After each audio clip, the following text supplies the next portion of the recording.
बालेन सरकार देश चलाउने समूह हो कि फेसबुक चलाउने रियाक्सन ग्याङ?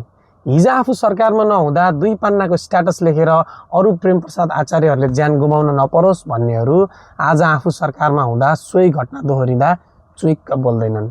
उल्टै आफ्नो इगो सेटिस्फाई गराउन, आफ्नो सुप्रिमेसी देखाउन, म नभए पार हेर के हुन्छ भनेर देखाउनको लागि कसैका कार्यालय अगाडि, कतै बीच बाटोमा गाडी पार्किङ गरेर महानगर अस्तव्यस्त गराइरहेका छन्। एउटा सामान्य नागरिकले 1000 रुपैयाँ तिर्न नसक्दा उसलाई मरेतुल्य बनाएर उसलाई आत्मदाह गर्नसम्मको कदम लिन सक्ने बनाइन्छ।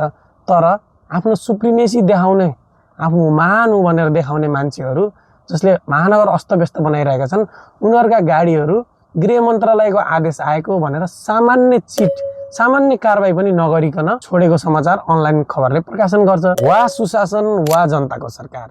एक खुट्टा बाँच्ने मन्त्रीज्यू 50,000 जरिवाना लगाउनु छ भने हिजो जानी महानगरमा पार्किङ गर्ने तपाईका पार्टीका नेता र कार्यकर्तालाई लगाउनुहोस्, जो आफूलाई सरकार भन्दा पनि सुप्रिम ठान्दछन्, ना कि साधारण जनता जसले 1000 रुपैयाँ तिर्न भन्दा आफ्नो ज्यान फाल्न उसले सजिलो ठान्दछ।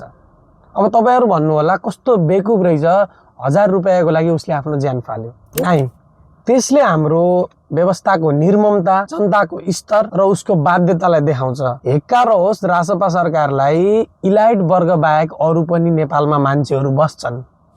धन्यवाद।